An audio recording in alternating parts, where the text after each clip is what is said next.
Salam, selamat pagi, selamat siang Bapak-Bapak, dimanapun Bapak-Bapak dan Ibu berada, apa kabarnya? Baik, terima kasih. Sebelum kita mendengarkan firman Tuhan, marilah kita berdoa. Ya Tuhan Bapa, pada hari ini Tuhan, kami mengucapkan syukur kepadamu Tuhan, karena Engkau telah memberikan kami berkat ya Tuhan, hingga kami saat ini ya Tuhan. Ya Tuhan Bapa, kami hendak mendengarkan firman-Mu, ajari kami Tuhan, supaya kami dapat mengerti isi dari firman-Mu ini Tuhan. Dan suruhlah Roh Kudus-Mu Tuhan beserta dengan kami, supaya selalu mengiring-iring kami dalam kehidupan kami sehari-hari. Terpujilah namamu di dalam nama anakmu, Kristus Yesus Tuhan kami. Amin. Nas kita diambil dari 1 Yohanes 1 ayat 1 sampai 1 Yohanes 2 ayat 2. Demikian bunyinya.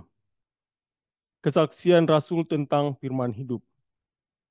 Apa yang telah ada sejak semula, yang telah kami dengar, yang telah kami lihat dengan mata kami, yang telah kami saksikan, dan yang telah kami raba dengan tangan kami tentang firman hidup, itulah yang kami tuliskan kepada kamu.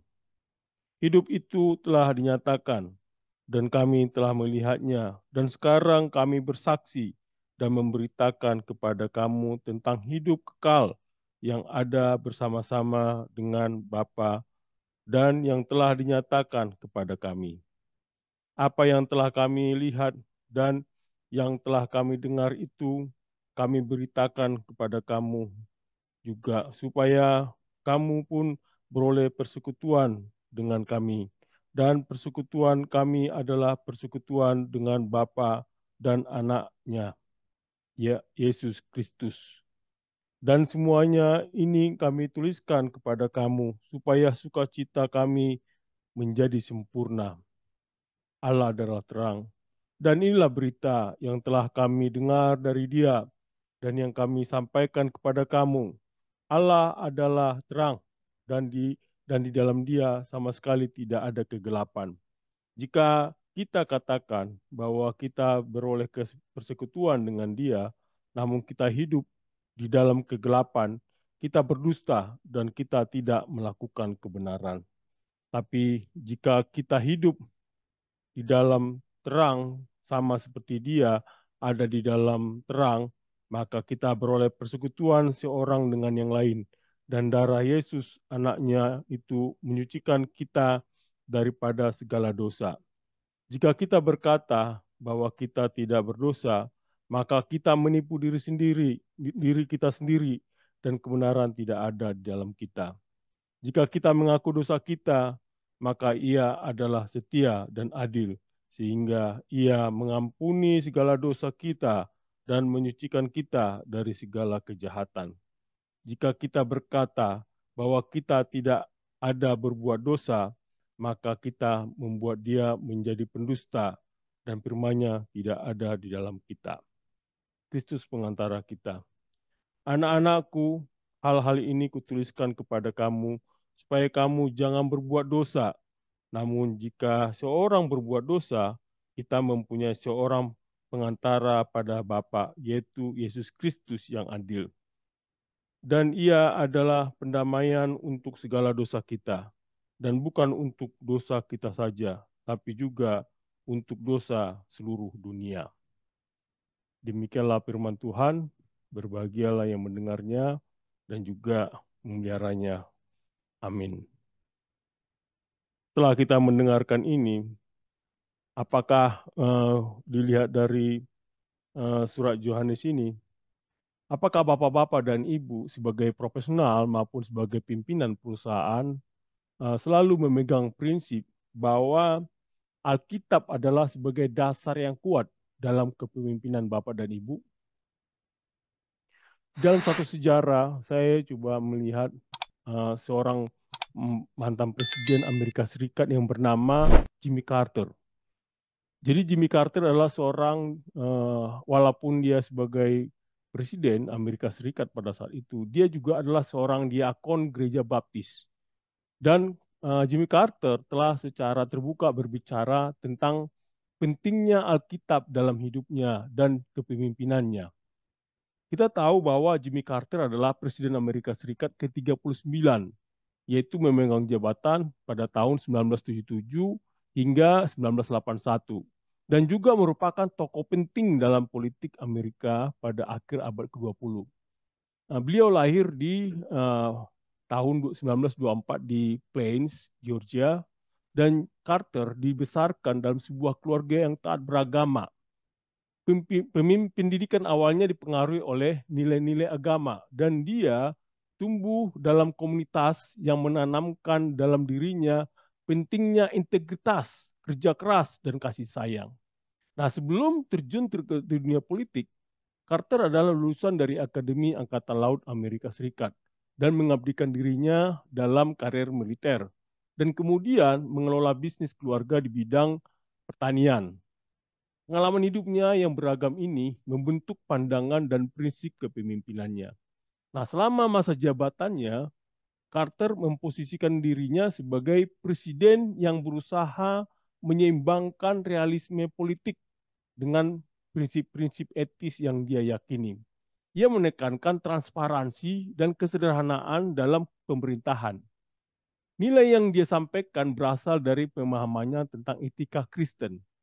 Ini terlihat dalam penanganannya terhadap berbagai isu mulai dari kebijakan energi hingga hubungan internasional, termasuk perannya dalam menengahi perjanjian Camp David antara Mesir dan Israel pada tahun 1978.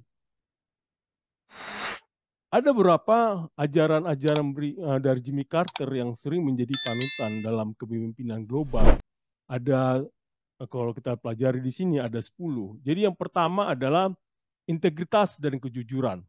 Di sini Carter menekankan pentingnya kejujuran dalam semua aspek kepemimpinan. Dia terpilih sebagai seorang presiden setelah skandal Watergate dengan janji akan membawa integritas kembali ke Gedung Putih. Yang kedua adalah pelayanan dan pengabdian. Ia percaya bahwa seorang pemimpin harus berada dalam posisi untuk melayani, bukan untuk dilayani. Nah, ini terlihat dari komitmennya untuk isu-isu hak asasi manusia dan pekerjaan amal pasca kepresidennya. Dan ketiga adalah kerendahan hati. Jimmy Carter sering berbicara tentang pentingnya berjalan dengan rendah hati, sebuah prinsip yang diambilnya dari ajaran Alkitab. Dia menunjukkan ini dengan gaya hidup sederhananya dan dengan cara dia terus aktif dalam komunitasnya di Plains, Georgia. Dan keempat adalah kesetiaan dan ketekunan.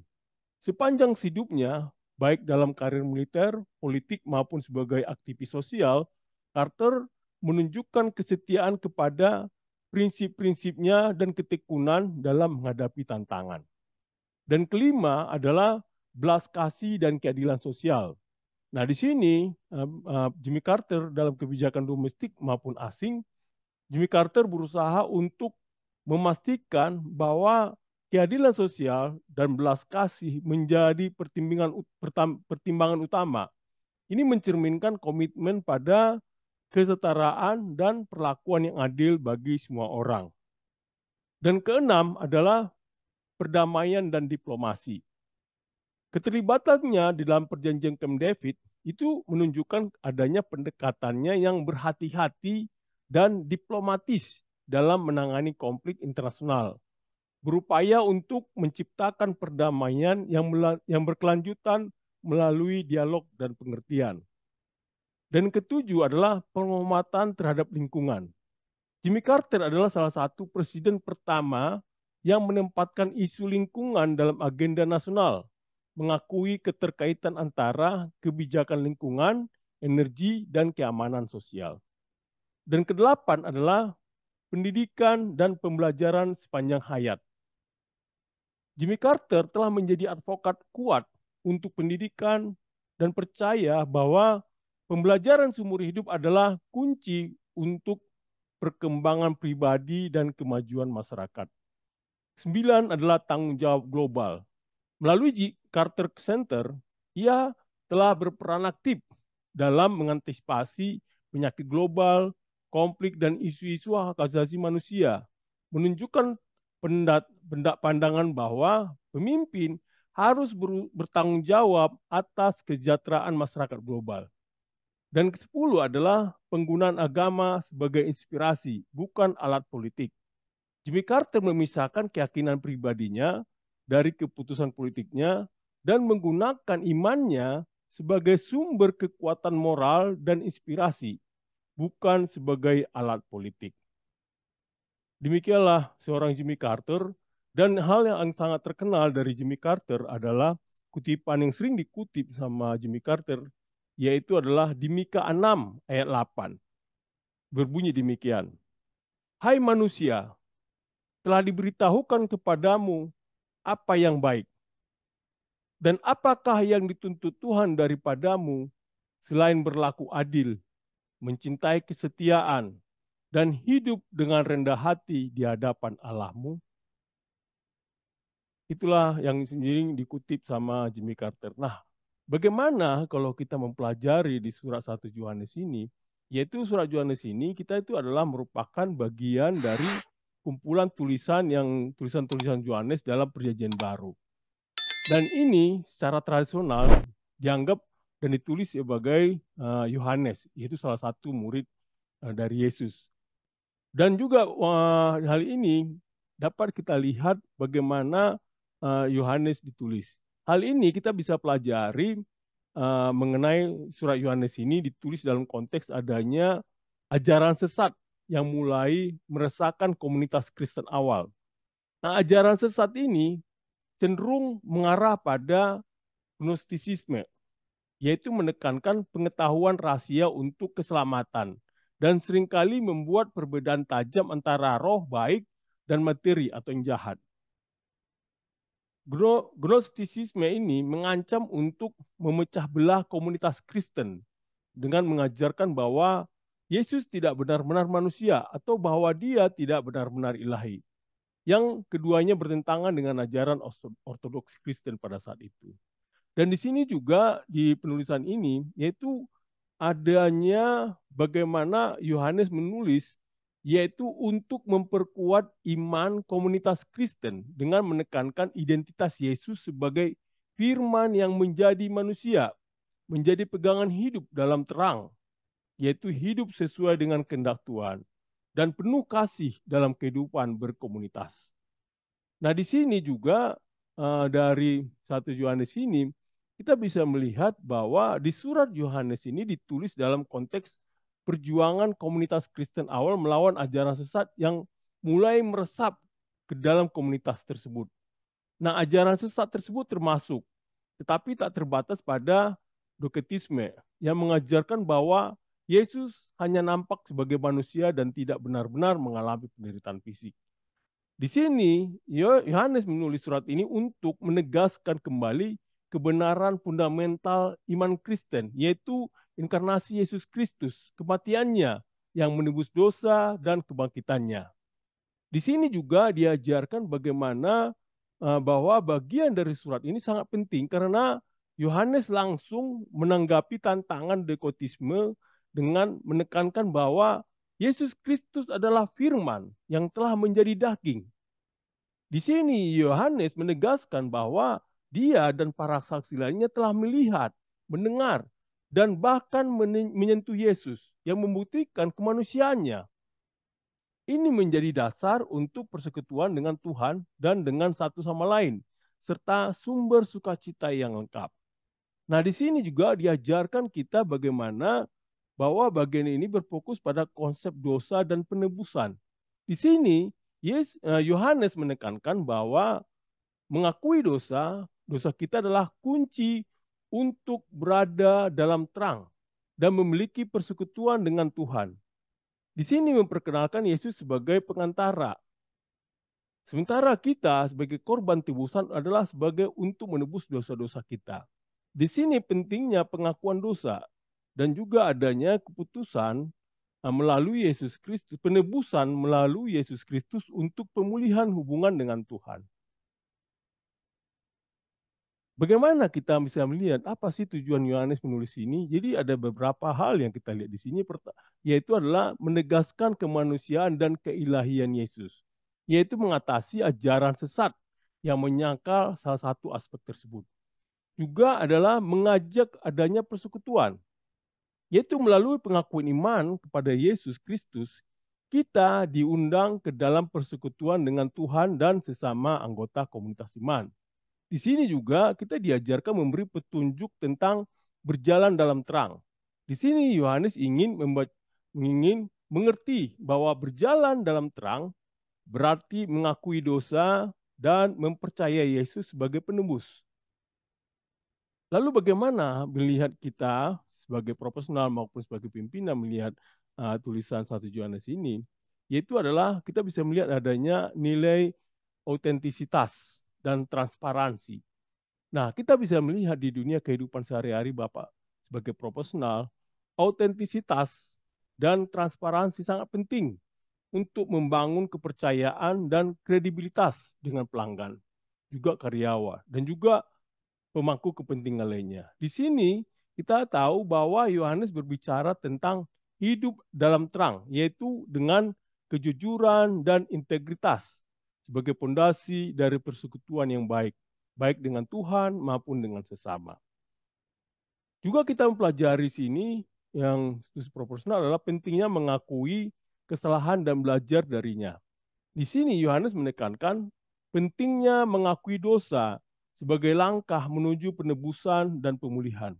Nah, dalam konteks profesional ini, hal ini berarti bahwa mengakui kesalahan dan atau kegagalan dan juga belajar dari kegagalan dan kesalahan tersebut dan mengambil langkah-langkah konkret untuk memperbaikinya.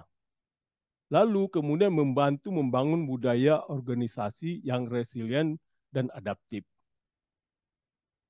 Dan juga dari sini kita mempelajari adanya membangun komunitas berdasarkan nilai bersama, yaitu di surat ini, surat 1 Yohanes ini menyoroti pentingnya komunitas dan persekutuan yang dibangun di atas fondasi nilai bersama.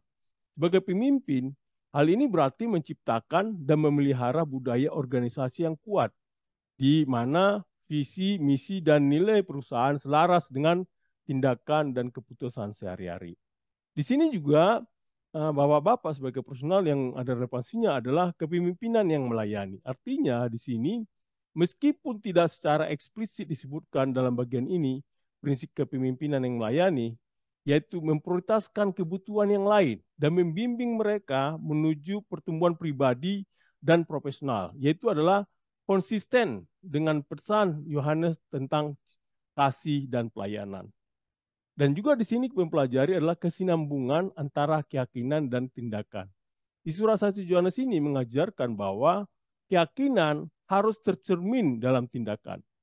Bapak-bapak sebagai pimpinan maupun sebagai profesional, ini berarti bahwa visi dan nilai-nilai perusahaan harus diwujudkan dalam setiap aspek operasi bisnis, pengambilan keputusan, keputusan strategis, hingga interaksi sehari-hari dengan tim dan pelanggan.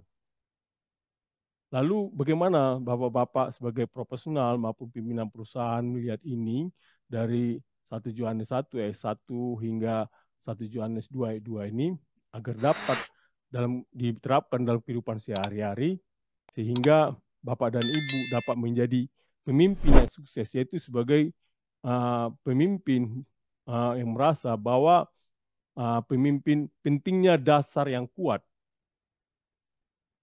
Nah, pentingnya dasar yang kuat ini kita bisa mempelajari dari 1 Yohanes 1 ayat 1 sampai 4. Sebutkan demikian.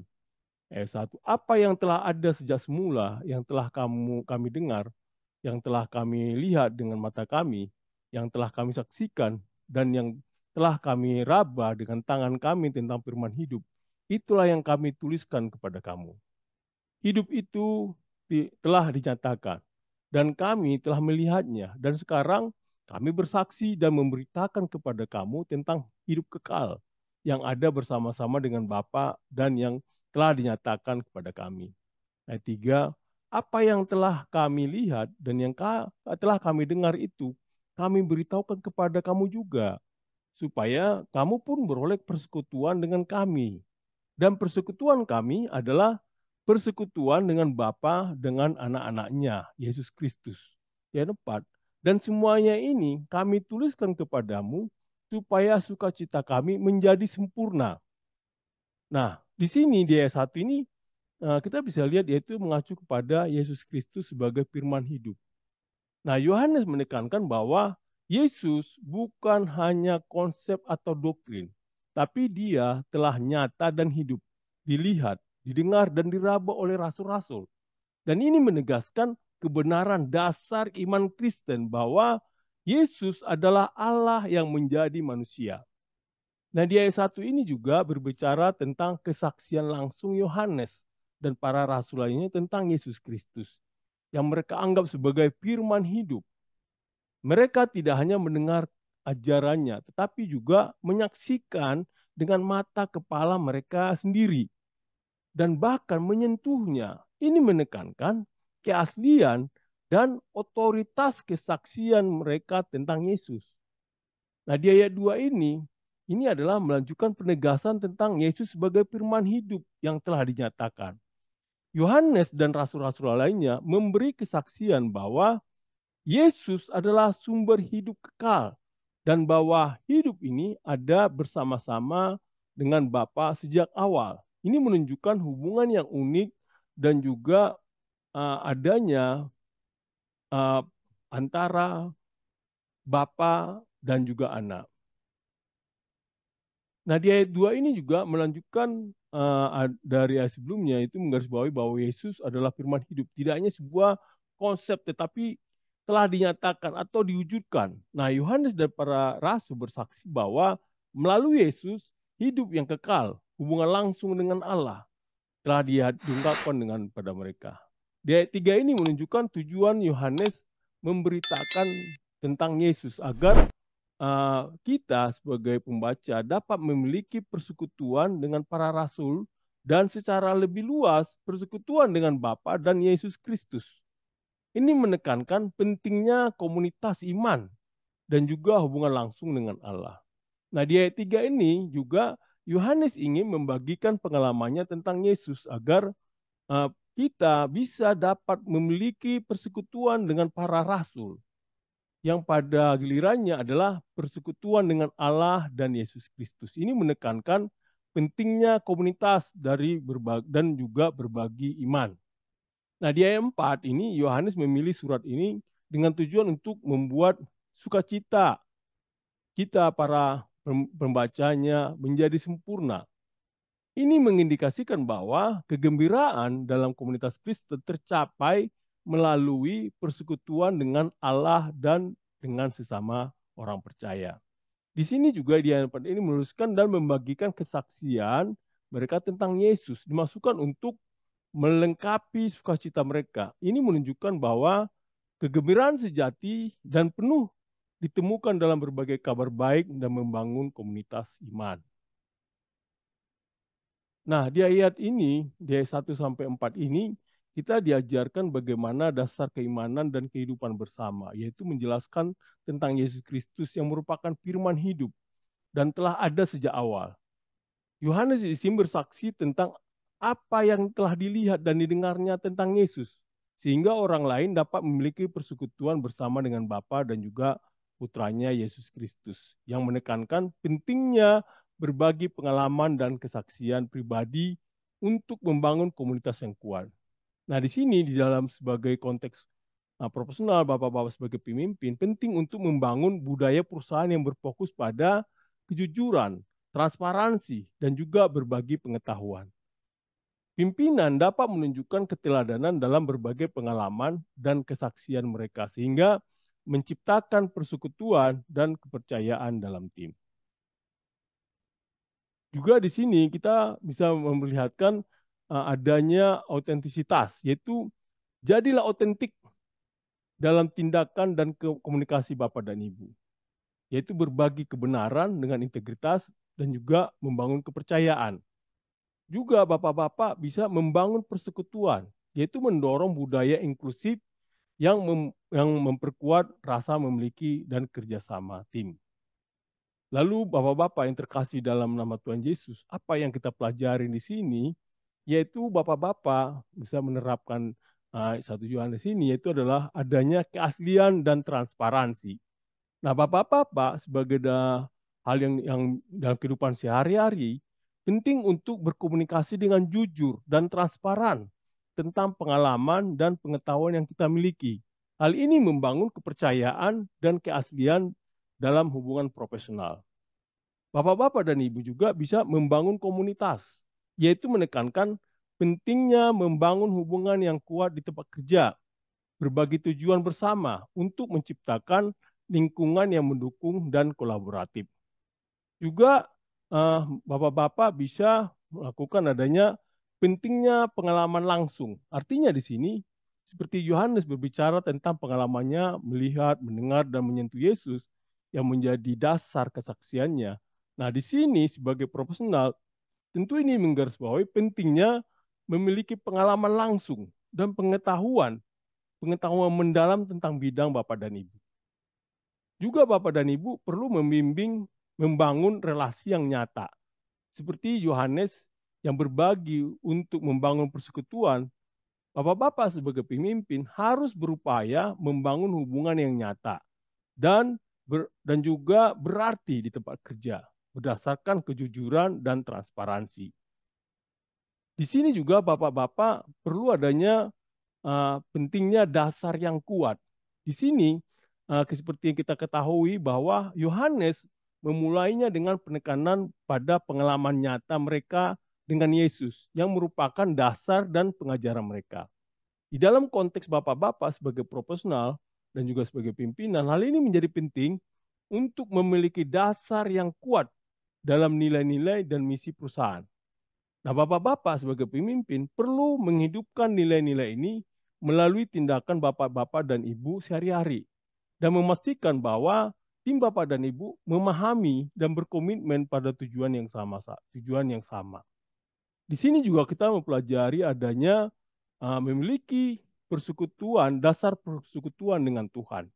Yaitu di sini kita diajarkan bagaimana pentingnya kesaksian rasuli tentang Yesus Kristus sebagai dasar iman kita. Yaitu bapak-bapak sebagai profesional, hal ini mengingatkan bahwa keputusan dan tindakan kita harus berdasarkan kebenaran yang solid dan teruji, tidak berdasar pada rumor atau spekulasi. Juga bapak-bapak perlu memiliki adanya dasar komunikasi yang otentik. Di sini dijelaskan bahwa surat ini dimulai dengan penekanan dan pengalaman nyata Yohanes dengan Yesus Kristus, yaitu sebagai dasar bagi komunikasi yang otentik. Dalam konteks bapak-bapak sebagai profesional, ini tentu mengajarkan pentingnya transparansi dan kejujuran dalam sebuah komunikasi. Dan ini adalah dasar yang kuat dalam nilai-nilai dan pengalaman bersama memperkuat hubungan dan kepercayaan dalam tim atau antara pemimpin dan juga karyawannya. Bapak-bapak di sini juga perlu adanya dasar keimanan Kristen, yaitu Kristus yang nyata. Nah, di sini diajarkan, di ayat ini ditekankan pentingnya hubungan pribadi dan juga pengalaman langsung dengan Yesus Kristus. Sebagai profesional, bapak-bapak perlu diingatkan pentingnya integritas dan keaslian dalam semua tindakan, yaitu mengimplementasikan nilai-nilai Kristiani dalam praktik bisnis, yaitu memperkuat dasar etis dan juga moral perusahaan.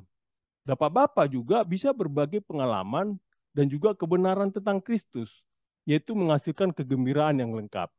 Dalam konteks bapak-bapak sebagai profesional, yaitu berbagi pengetahuan, pengalaman, dan juga kesuksesan dengan rekan kerja atau karyawan, dapat menciptakan lingkungan kerja yang lebih kolaboratif dan memuaskan. Di sini juga bapak-bapak diajarkan bagaimana berbagi pengalaman dan juga komunitas.